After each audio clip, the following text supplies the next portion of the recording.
특강일 격변하는 국제정세와 신정부의 대응에 대해서 박상남 교수, 한신대학교 국제관계학부 교수님의 특강이 있겠습니다.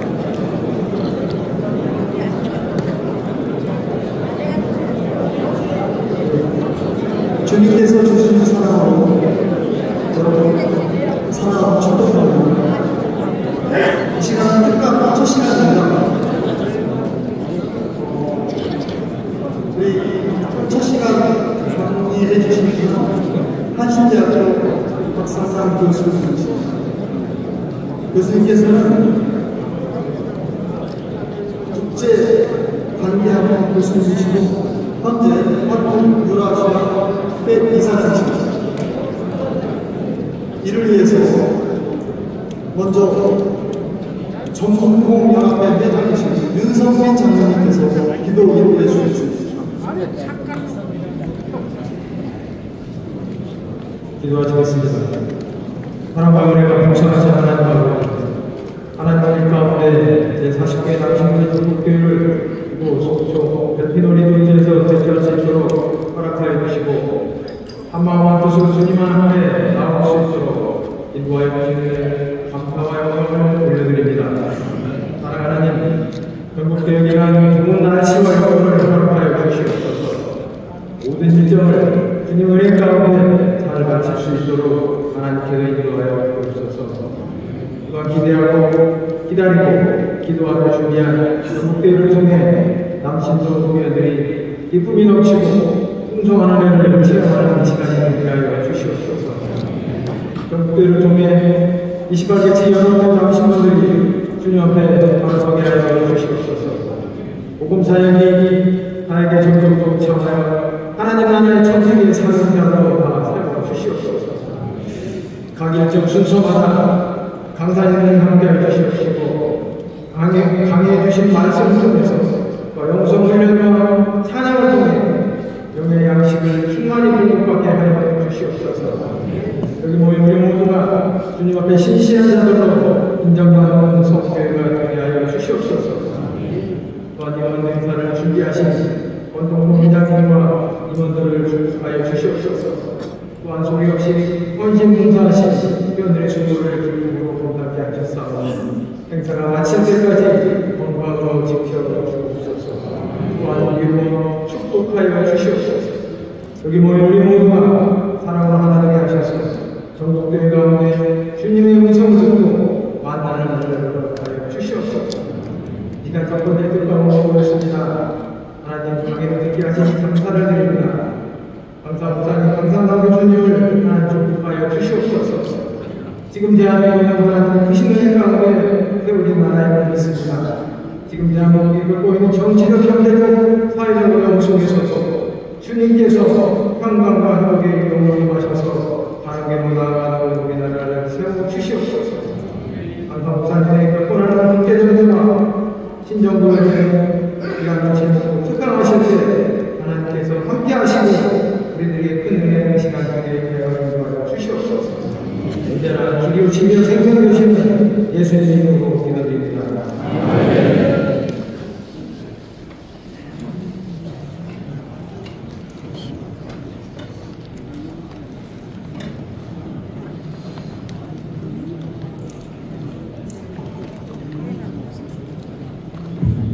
이 마이크 에코를 좀 내려주시기 바랍니다. 제가 노래하는 게 아니라서 말이 네, 안녕하세요. 저는 한신대학교 국제관계학부의 박상남 교수입니다. 오늘 남신도의 전국대회에 정말 축하드리고 훌륭하신 모임을 참석하시고 전국에서 오신 여러분들께 경의를 표합니다.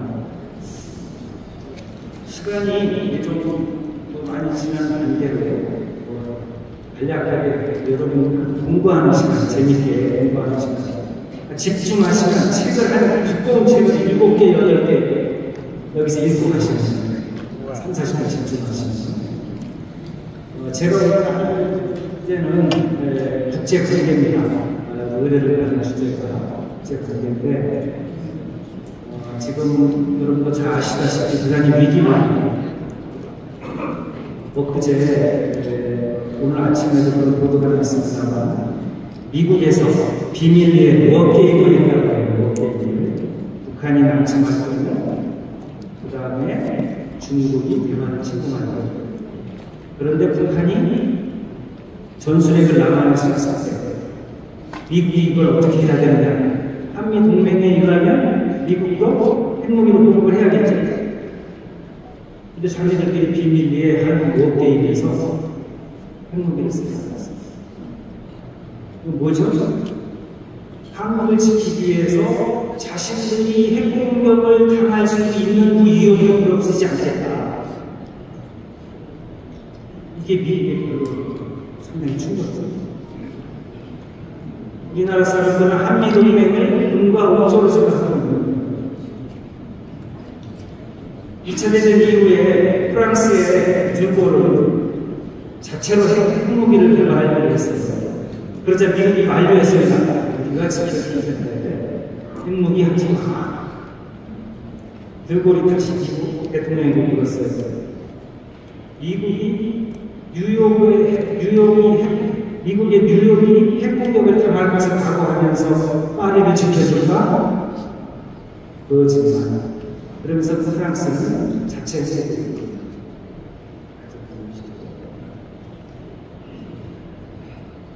하나의 예입니다만 우리가 상당히 지금 반시한 상황 그다음에 옆에서 중국이 지금 엄청나게 성장하고 있어요.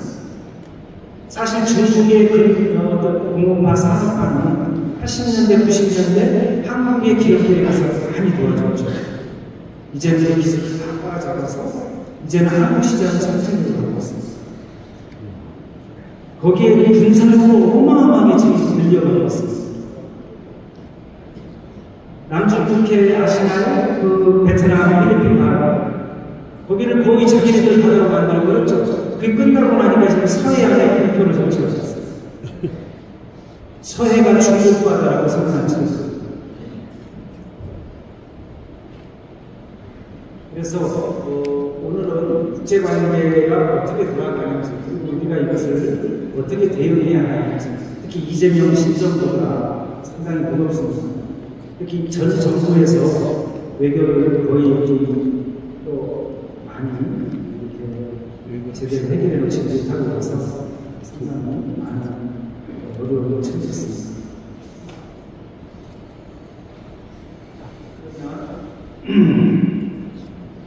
해보겠습니다. 경남 국제정세에 있습니다. 첫째 그냥 보면 전체 흐름입니다. 전체 세계 흐름. 그냥 몇 줄로 요약했습니다. 첫째, 미국이 쇠락하고 있다. 예전에 미국이 아니다. 이거 여러분이 기억하세요. 그래서 2차 대전 이후, 냉전 붕괴 이후, 즉 소련이 몰락한 이후에 미국 1급 체제였습니다. 미국이 넘버원이었습니다. 미국에 도전할 국가는 아무도 없었습니다. 근데 미국이 상대적으로 약해지면서 다급 체제가 되고 다급 체제라는 거 보니까 강대국이 여러 개. 강대국이 하나는 1급 체제. 두 개면 양급 체제. 3개 이상이면 다급 체제예요. 그러면 냉전 때는 어디였습니까? 양급 체제였죠. 미국과 소련. 소련이 몰락하고 미국이 유일한 강대국이 된 건 1급 체제. 근데 다시 미국이 약해지면서 다급 체제. 다급 체제가. 근데 다급 체제의 단점은 뭐냐? 전쟁 가능성이 증가한다. 왜? 비슷비슷한 강대국들이 여럿이니까 서로 힘겨루게. 압도적인 강대국이 없으니까 비슷비슷한 국가들이 힘겨루게. 1차 대전, 2차 대전이 다 이 다급 체제 때에 일어났습니다. 독일, 영국, 미국, 러시아 이런 강대국, 구멍구멍한 강대국들이 여러 개 있습니다. 자, 그래서 미국의 1급 체제에서 다급 체제로 이전하고 있는데 미국이 쇠락하면서 이것의 위험은 전쟁 가능성의 증가. 여기에 우리가 주목을 해야 됩니다. 지금 글쎄 뭐가 일어났습니까? 지금 2008년 조지아를 러시아가 침공합니다. 22년 우크라이나를 러시아가 침공합니다. 지금 작년에 팔레스타인 전쟁이 일어났거나 최근에 이스라엘 이란 전쟁이 일어났죠. 전쟁이 일어나고 미국이 약하다. 경찰국과 미국이 약해되면서 이제 미국을 더 이상 겁내하지 않고 전쟁을. 자, 그럼 어떤 관계들이 해결하느냐? 미국, 중국, 러시아, 인도 등이 경제가. 이제는 뭐 누가 누구를 지켜서 이거보다는 특히 트럼프 들어서고 나서 어떻습니까? 각자 됐습니다. 막 동맹들한테도 관세를 때리고, 그죠? 뭐 미군을 줄이겠다, 실수하겠다, 막 깡패 대통령. 자, 각자 도생했습니다. 그 다음에 세계 각국의 권위주의. 이제까지 세계는 민주주의를 계속 발전시켜 왔습니다. 그 다음에 인권을 신장시켜 왔습니다. 세계에서. 우리의 조상님들이 수없이 희생당하면서 우리 인류의 조상들이 발전시켜온 게 뭡니까? 바로 평화, 인권, 민주주의. 이런 거. 한 100년 전만 해도요, 여기 대부분의 많은 분들이, 아니면 200년 전만 해도 유럽의 대부분이 농노였어요, 농노. 투표도 귀족들만 하고, 그렇죠? 여성분은 참여를 못했습니다. 이거를 수많은 조상들이 싸워서 여기까지 왔는데, 다시 권위주의, 다시 혐오와 차별, 다시 극단주의로 회귀하고, 혐오와 차별, 그 다음에 그 사람을 사랑하고 인권을 존중했던 것, 그 다음에 혐오와 차별을 가장 싫어하시고 사랑하라고 하셨던 것, 극단주의를 가장 경계하시고 관용과 사랑으로 꾸물하고 싶은 분이 누구죠? 우리가 믿는 예수님. 예수님은 제국 만찬에서 제자들 앞에서 뭐라고 하셨습니까? 이 땅의 평화는 예수님이 주고 가신 제1의 삶입니다. 국제관계의 목표도 바로 평화. 어떻게 하면 싸우지 않고 갈등하지 않고 이 땅에 여러분의 자손들이 살인당하지 않고 평화로하게 살아요. 이것이 우리의 사명이자 하나님이 우리에게 주신 내면이다. 자, 여기 또 보시죠. 거기다가 예전에는 그냥 총으로 싸우고 박격으로 싸웠잖아요. 첨단 기술이 발전하면서 이제는 로봇이 싸우고 사람이 싸우는 것보다 엄청난 명중력이 있습니다. 밤에도 쏴요. 적에서 AI가 있고, AI는 뭡니까? 단지 컴퓨터에서 보는 AI가 아닙니다. 이게 무기거든요.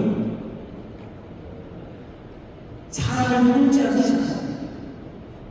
여러분도 핸드폰에 중독이시죠? 유튜브 많이 보시죠? 기억력은 없어지실 겁니다. 쉬는 게 쉬는 게 아니실 겁니다. 늘 마음이 아프실 겁니다. 이거 보고 저거 보고 문자. 이게 뭡니까? 핸드폰에 지배당하듯이. 이제는 대학생들이요, 뭘 리포트로 쏘고 AI를 써가지고 와요. 공부는 안 해요. 점점 뭡니까? AI에 지배당합니다. 그래서 인간성의 상실, 인간성의 상실. 뉴욕타임즈에 얼마 전에 타격이 났습니다. 생존을 하려면, 인류여, 당신들이 생존을 하려면 당신들의 자식을, 당신들의 손자를, 여러분이 살아왔던 그 경험을 오프라인에서 하는 걸 열심히 시켜라. 요즘 아이들이요, 여러분 손주를 보십시오. 소통하지 못해요.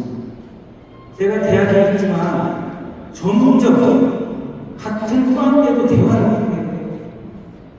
왜 그럴까요? 먼저 말을 못 걸어요. 옛날에는 서로가 같이 막걸리 먹고 이랬잖아요. 딴 세상 얘기예요. 제가 수업 시간에 강제로 매일매일 학점을 바꿔가면서 얘기를 시켜요. 주제를 주죠.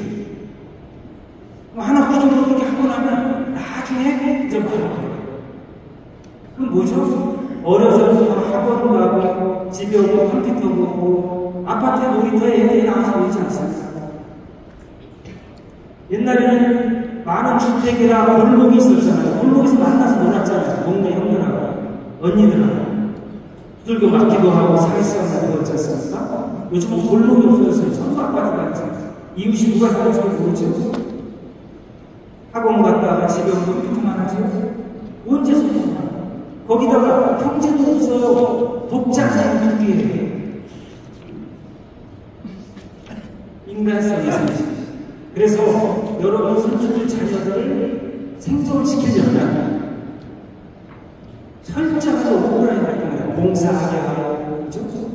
가서 놀게 하고, 자연을 체험하게 하고, 그러지 않으면 AI에 지배당하고 인류는 멸망할 것이다. 즉, 인간다운 모습을, 인간의 냄새를 다 잃어버리는 것입니다. 심각한 경고가 이래요. 혹시 손주들 그냥 무조건 보내지 마시고, 아무튼 경험하지 못한 새로운 이유가 오고, 이것은 인류 문명의 위기다. 밑에가 보이실지 모르겠는데 가장 중요한 게 가려내는 전자는 인류 문명의 위기다. 왜? 인간성의 상실이니까.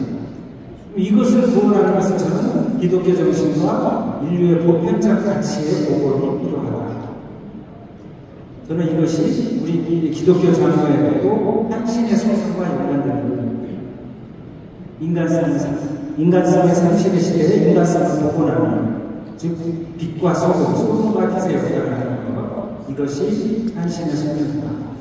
우리가 이제 뭘 해야 되는지 이런 것들을 좀 생각해야 돼요. 그래서 저는 교육부도 바뀌어야 돼요. 저는 수업을 철저하게 강의 위주로 안 합니다. 강의를 하려면 아이들이 반 이상이 컴퓨터로 딴짓해요. 웹툰 보고 딴짓해요. 시험 때 외워서 그냥. 저는 아까 어떻게 한다고요? 딴짓을 못하게 해요. 제일 좋은 방법은 뭔지 아세요? 갖고 마십니다. 주제를 주고 옆에 이래서 딴 생각을. 그러니까 제 수업을 애들이 피해요. 도서관 뭐 과제 하고 토론하라고 자꾸 뭘 시키잖아. 다른 교수님이 떠들고 나가는 수업을 혼자 마음껏 딴짓하다가 시험에 불합치게 하는데 서 교수님은 제 수업을 자꾸 하라고 그러니까 그래도 계속 제가 고집을 피우고 싶었어요. 인간과 인간이 소통을 못하면 그 사람을 이해할 수도 없고 상대의 감정, 그걸 공감할 수도 없고 더더욱이 사랑할 수도 없습니다. 마음만 사랑합니다. 사랑의 실천입니다. 그 실천은 바로 소통과 공감이 있습니다. 근데 아이들이 소통을 잘 몰라요. 인간다움을 잃어버려요. AI가 편리함도 주지만 사람을 바보로 이제는 선생님한테 물을 필요도 없어요. 챗GPT에 침을 쫙 하면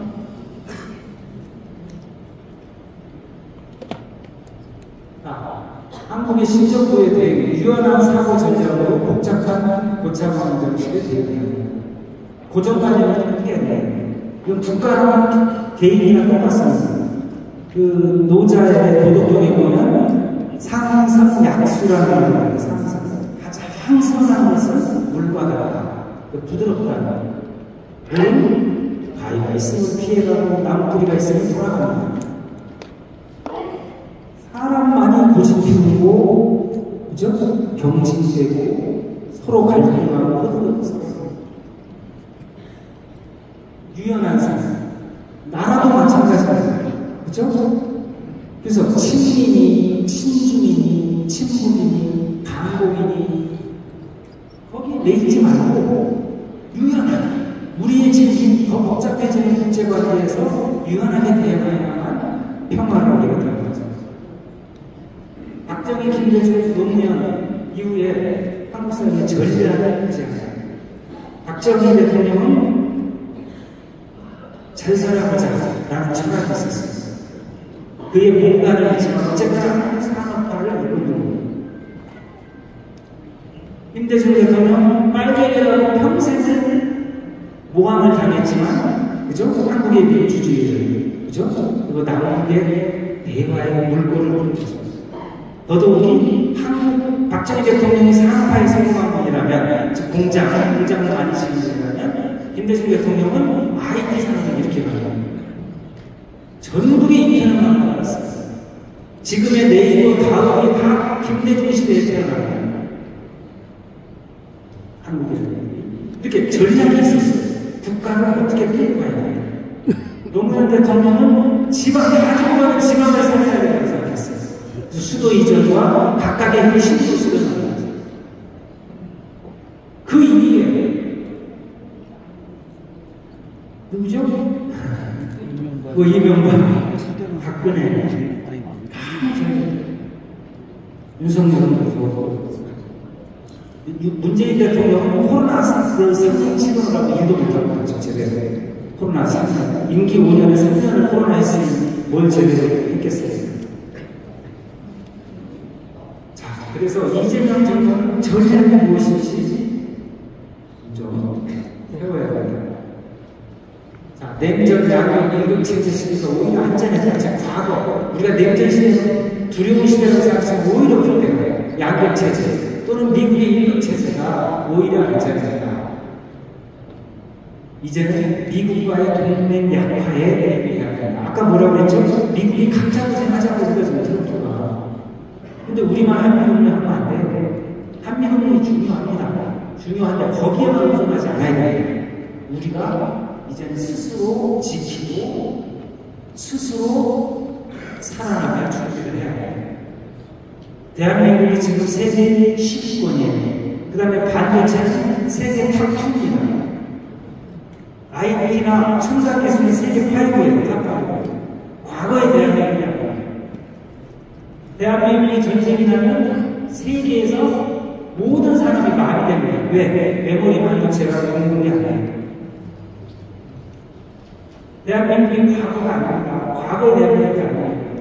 여기 계신 여러분들이 열심히 평생 고생하셔서 사신 덕분에 대한민국이 이미 선진국이고 세계 모두, 저 우즈베키스탄 이런 데 가보시죠. 한국이 롤모델이에요.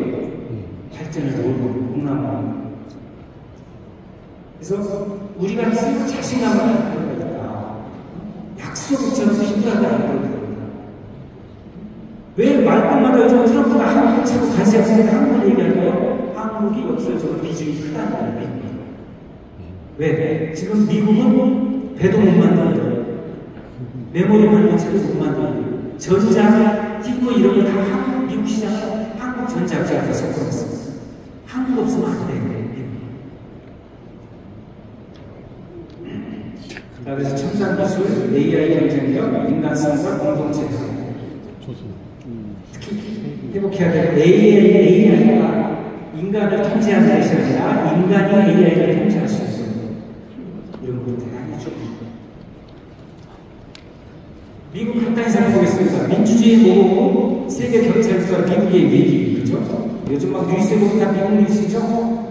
미국이 그렇게 시위를 많이 하고, 그렇습니다. 미국의 리더십이 흔들리고 있다. 미국이 내세우던 인권과 민주주의, 그리고 동맹을 지키겠다는, 자유세계를 지키겠다는 가치가 흔들리고 있다. 안 지키겠다는 거 아니에요? 왜 우리가 계속 너희들을 지켜줘야 돼? 돈 내게? 뭐 이런 거 아니에요? 이민자 추방, 유학생을 추방하고 뭡니까? 예수님이 알면 그쪽 혐오와 차별을 가장 싫어하시는 예수님이 알면 말씀하는 일이죠. 청교도의 나라 미국에서 혐오와 추방, 예전에는 이민자를 해봐야 했습니다. 거꾸로 가요. 대학이 뭡니까? 비판을 자유롭게 해서 나라가 잘못하는 것을 바로잡는 게 대학의 기능인데 대학에서 표현을 막 억압하고 있습니다. 이거 북한 미술이 달라져요. 차별과 혐오를 조장하고 LAC 바이든이 미국의 상대적 하락을 한국과 일본, EU 등 동맹과 연계해서 힘을 좀 도망가려고 했어요. 근데 트럼프는 뭡니까? 미국 이상, 즉 남한테 살잖아요. 그리고 동맹을 경시하고 아마도 미국의 리더십이 트럼프 이후에 회복되기 힘들 거예요. 너무 많이 망가져요. 제3세계로 망가져요.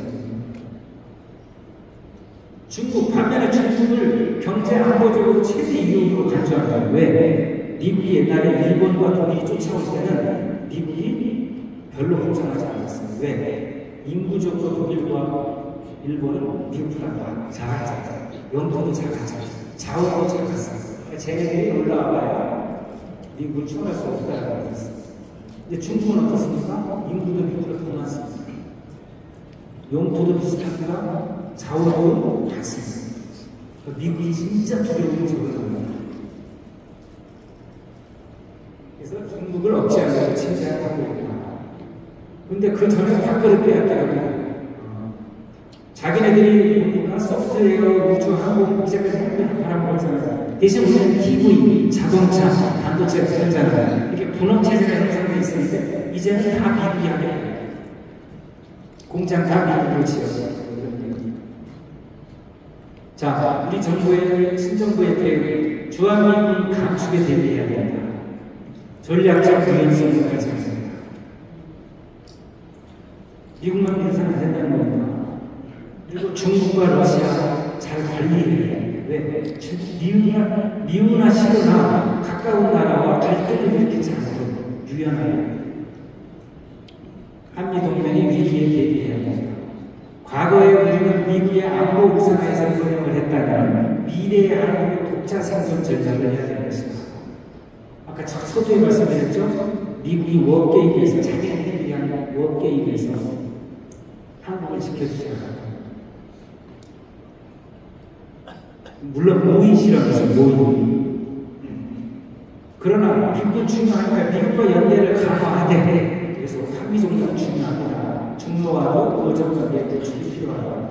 그럼 그의 자국선 정책을 여기원해서 미국의 공장을 많이 짓고 오히려 미국 시장을 한국 기업이 장악해야 돼요. 역발상. 중국, 야심을 키우는 중국. 미국의 약간을 이용해서 대만 통일과 미국을 대체할 수 있는 초강대국이 되겠다는 중국몽이라고 합니다. 그런 꿈을 꾸고 있습니다. 그러나 중국이 우리가 중국을 경계해야 하는 건 이 나라는 민주주의가 아닙니다. 권위주의. 그 다음에 중화주의의 오만이 중화주의 아시죠? 우리는 문화고 너희들은 문학이야. 우리는 대국이고 너희들은 우리한테 복종해야 소속이야. 이게 중국의 역사에서 일반된 생각입니다. 이건 뭡니까? 이웃을 수평적으로 보는 겁니까? 수직주의. 그래서 중국은 이웃. 중국은 한 번도 이웃 국가를 대등한 이웃으로 여겨본 적이 없어요.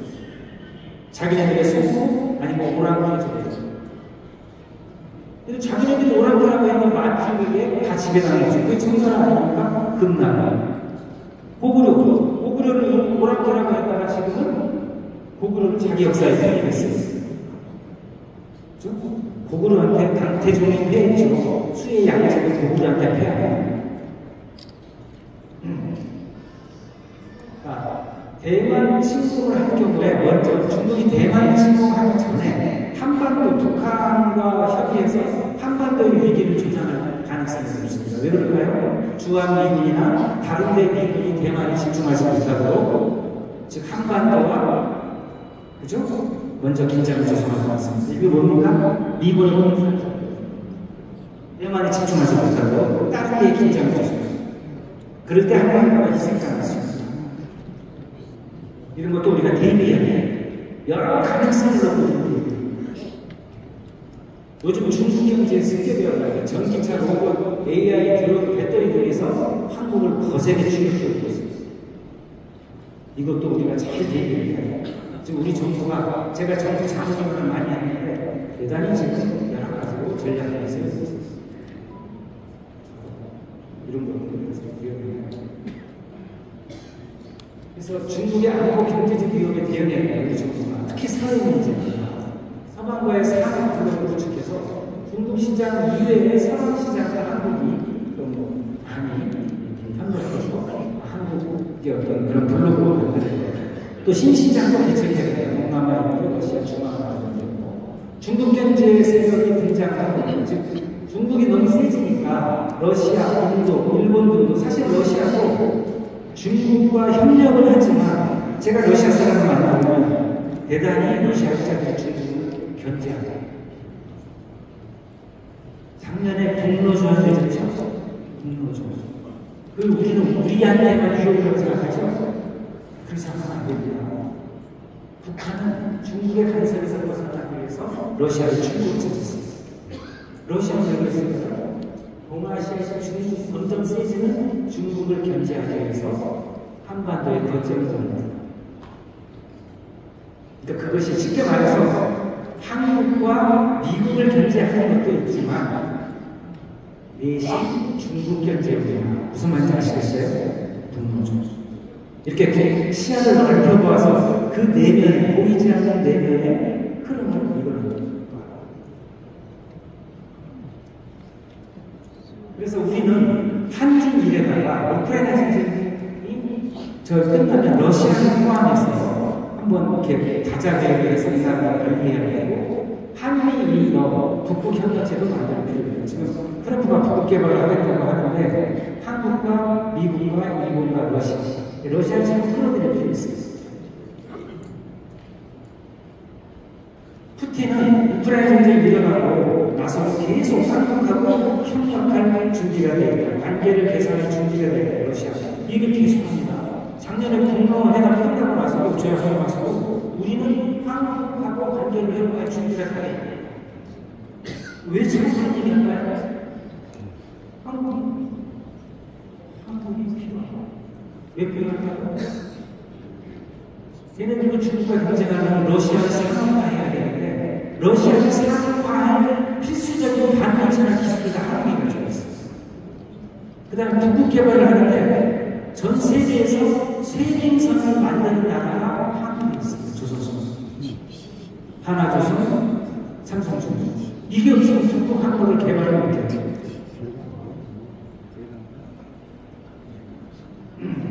그래서 이 상황에 전쟁 중인데도 한국하고 관계를 개선하고 싶다는 거죠. 이게 바로 한국의 국제적 비중이에요. 북한 한번 마지막으로 하겠습니다. 북한이 이제 많이 보냈습니다. 여러분.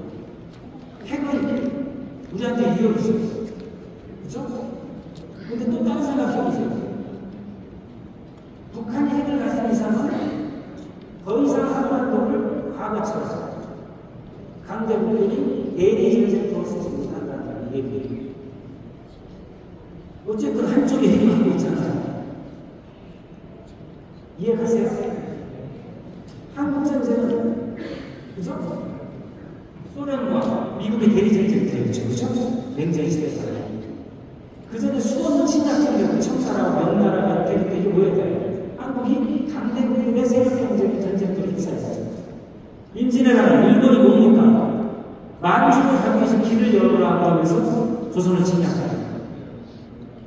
자, 한쪽이 핵을 갖고 있는 이상, 긍정적으로 본다면 더 이상 강대국들이 약하고 한반도를 전쟁으로 만들지 못한다. 근데 핵은 우리한테 위협이 있죠. 이렇게 공전의 양이 일어나잖아요. 여기 지혜가 엄청나게 북한은 적으로 돌려도 안 돼요. 잘 달래야 돼요. 남북을 갖다가 몽둥이를 측정하면 더 난리를 치죠.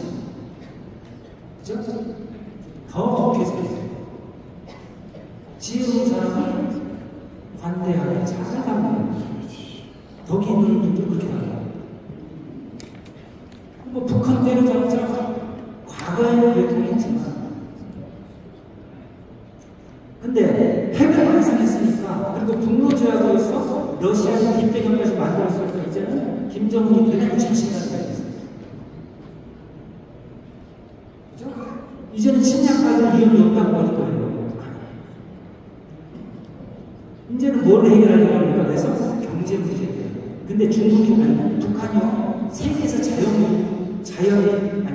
지하자원 국입니다. 앞으로 북한 경제가 상당히 발전할 거라고 전망하는 사람입니다. 왜? 이제는 핵무기를 완성했기 때문에 그죠? 경제에도 많은 자원이 있습니다. 요즘 대학교에서 학생들한테 물어보면 통일 싫어한다. 왜? 통일 비용을 든다고. 근데 제가 그럽니다. 아니다. 통일 비용이 100원이 든다면 꼭 통일까지는 아니더라도 남북이 교류에서 협력을 한다면 경제 교류만이라도 한다면 그 비용이 100원이 든다면 교류에서 얻는 이익은 10,000원입니다. 우리나라 지금 노동력 부족하죠. 김대중 대통령이 얼마나 전략가였는지 개성공단을 만들었는데 그걸 개성공단을 갖다 10개만 북한에 만들었었어. 그걸 이명박 대통령이 지금 중단하지 않고 박근혜 대통령이 중단하지 않고 일관되게 북한 경제가 상당히 남한에 중심돼 있어요. 그리고 북한의 그 젊은 노동력을 활용해서 우리 기업이 훨씬 더 경쟁력 있는 즉 개성공단에 진출해서 기업들이 피눈물을 하잖아요. 세계 어딜 가도 그렇게 열심히 일하는 경쟁을 못하는 거예요. 북한 중에서. 그 다음에 말이 통하지 않아요. 그 다음에 생산된 물건을 바로 가질 수 있잖아요. 거의 가깝잖아요. 이 바보들이 그렇게 좋은 협력 국가를 왜 자꾸 적응하는 건지 기업인들이 하는 거예요. 개성공단에 진출.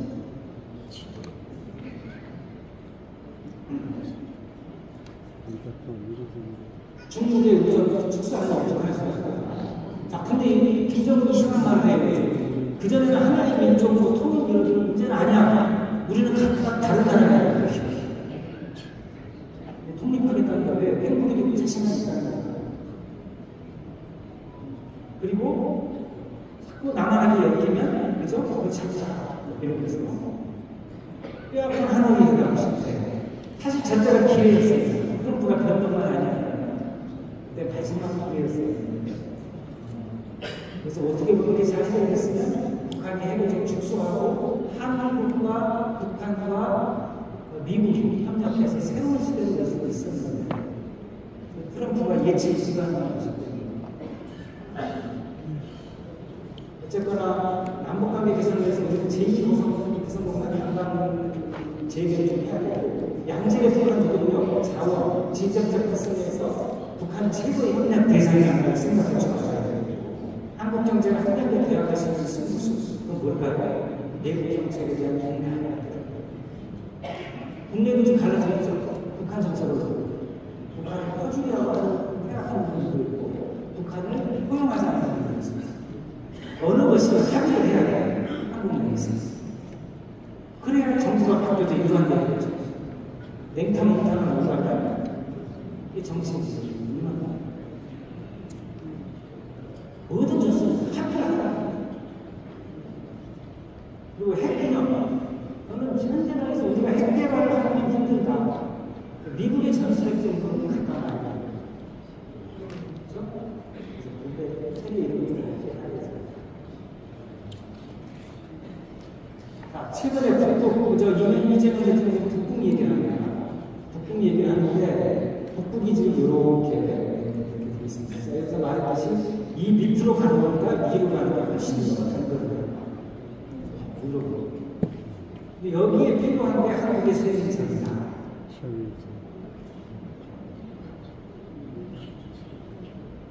이게 미국의 중국 호의잖아요. 이게 선이 중국이 이 남쪽으로 나가지 못하도록 하는 미국의 호의잖아요. 그럼 보십시오. 전쟁은 어디서 일어났다? 이 선 주변에서 일어납니다. 이게 강대국들의 세계를 충돌하는 거죠. 벌써 한국, 한국 전쟁이 일어났죠? 대만 위험하다고 그러죠? 동남아에서 베트남 전쟁이 일어났죠? 지금 파키스탄, 아프가니스탄, 이란 전쟁, 그리고 저쪽에 우크라이나 전쟁. 대부분 이 선을 있어요. 근데 불행하게도, 그죠? 우리는 이 선 안에 있다. 근데 이 선 안에 있다는 건 불행이기도 하지만 행운이기도 합니다. 우리가 이걸 전략적으로 유연하게 잘 활용하기 때문에 양쪽 다, 그죠? 우리가 활용하죠. 왜? 전략적으로 중요하다는 거 장사하잖아요. 중요합니다. 네. 간단해서 알아보셨는지 모르겠습니다. 책자에 있으니까 한번 이렇게 읽어보시면 한 책을 읽고 보내더라도 이것이 새로운 공부를 하시는 효과가 있습니다. 재미없는 말씀 들어주셔서